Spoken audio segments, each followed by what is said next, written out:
I'm reviewing an audiobook today. This is the audio version of The Princess and the Goblin by George MacDonald.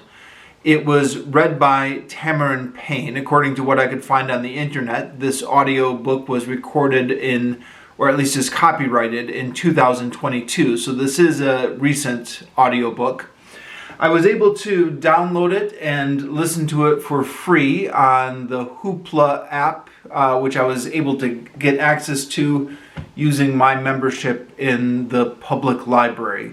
So check and see if your public library also has a membership in Hoopla, and you may very well be able to download this for free as well.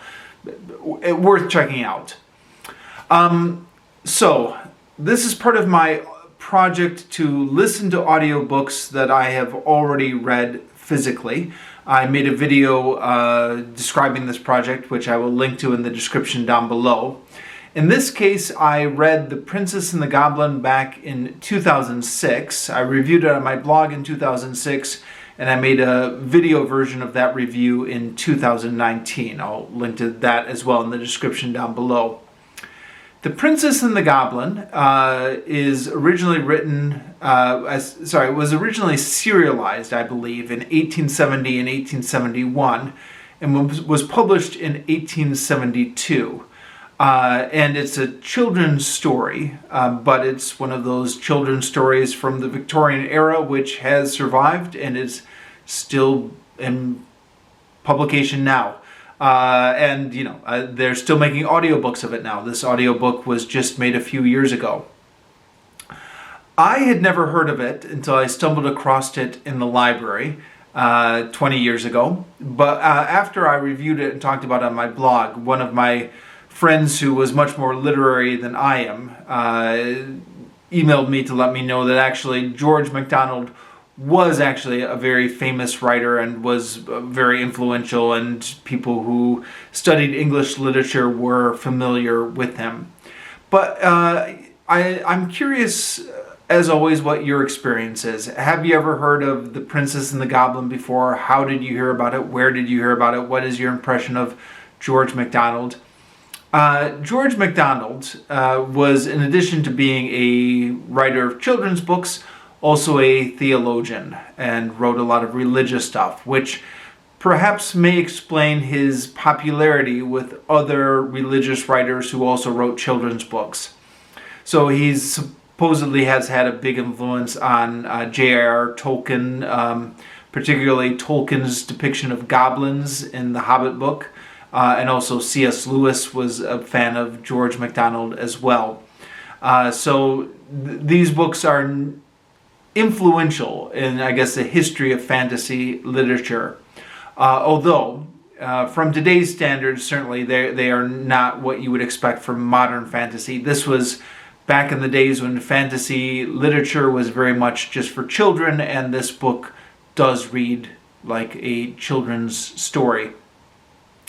I picked this book up 20 years ago because I was just interested in the development of fantasy literature. And, we all know that goblins are a staple in fantasy literature ever since they were the main antagonists of J.R.R. Tolkien's The Hobbit.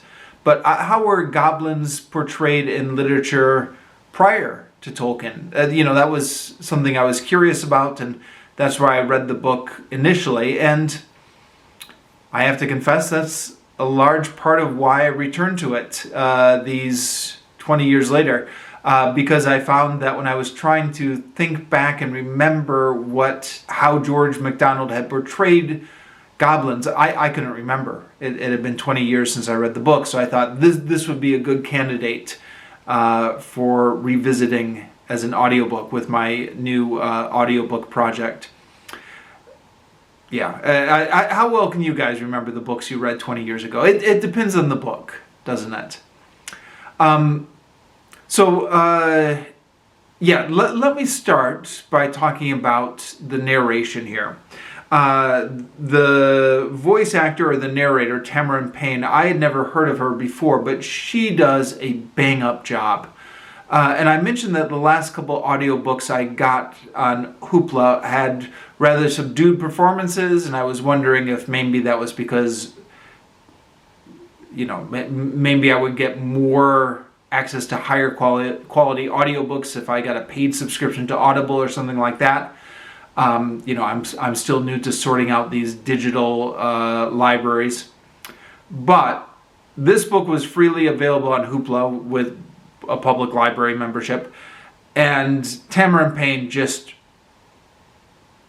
does an excellent job of doing all the voices, doing dramatic readings, making it feel like a radio play, which is how I've often heard people describe their favorite audiobook experiences, and this is one of them. She does different voices for all the characters, dramatic readings. It's really a pleasure to listen to. The only criticism I guess I would have is once we get into the Goblin caverns, the goblins all have funny accents. And that in itself, fine. I know there's a long tradition in fantasy literature of, having like elves or gnomes or goblins or these magical creatures have like accents like they're from the Scottish Highlands or something, and that distinguishes them from the human characters. But what happens in this reading is that each of the goblins has a different regional accent. It all sounds like accents that are from somewhere in the British Isles, but they all have different ones. And you think, okay, well they should all have like the same basic accent, right? Because they're all from the same goblin tribe. This is a nitpick, admittedly, but that's something that stuck in my head while I was listening to it. But other than that little nitpick, I enjoyed her dramatic reading of this tremendously. Now, the basic story is basic. And this is something I noted in my first review of this book.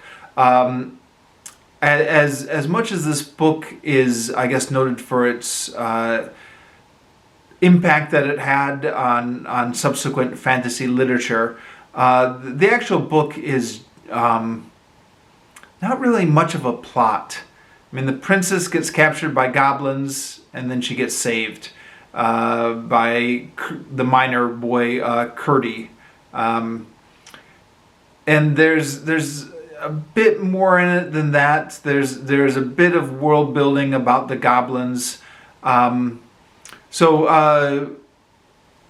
Wikipedia pointed out something that maybe I would have not thought worthy of noticing myself, if left to my own devices, which is that George MacDonald, I guess being a product of the Victorian age, is using both Darwin, like evolutionary explanations for the goblins and also moral reasons. So the goblins have evolved into their present form by being stuck underground for so long. And not only the goblins, but the goblins also have animals that they took underground with them when they're described as kind of being like a race of humans who went underground years ago because of some tax that they didn't like or some repression or some rebellion. It's left ambiguous. It's left deliberately ambiguous. Like the narrator of the book gives like several options of why the goblins originally went underground, and I guess you, the reader, are just left to infer that nobody really knows the true reason, but these are theories.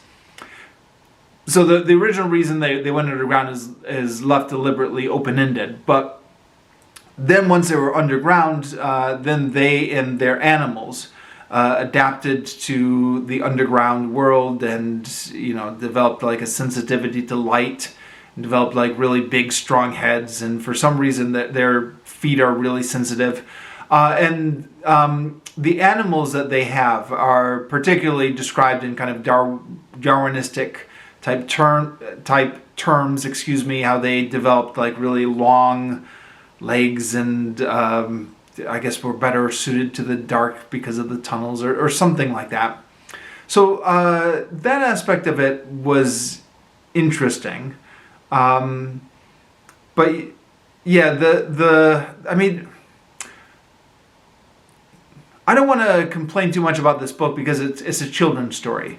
So it reads like a children's story. It left me a little bit unsatisfied as an adult, but that's what I get for reading a children's story.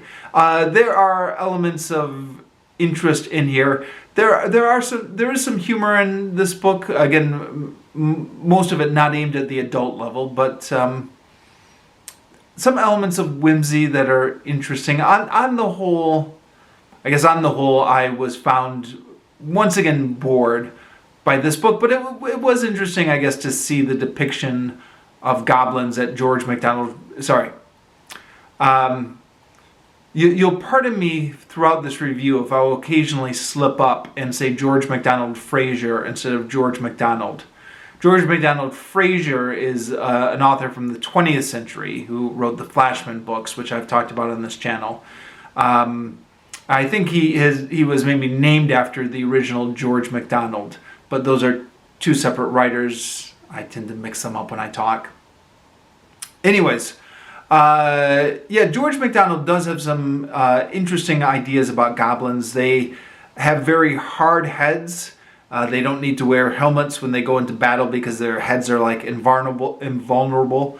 But their feet are very tender. So if you really want to hurt a goblin, you would stomp on his feet for whatever reason. I mentioned earlier that there was some Darwinistic explanations in how goblins evolved in this book, but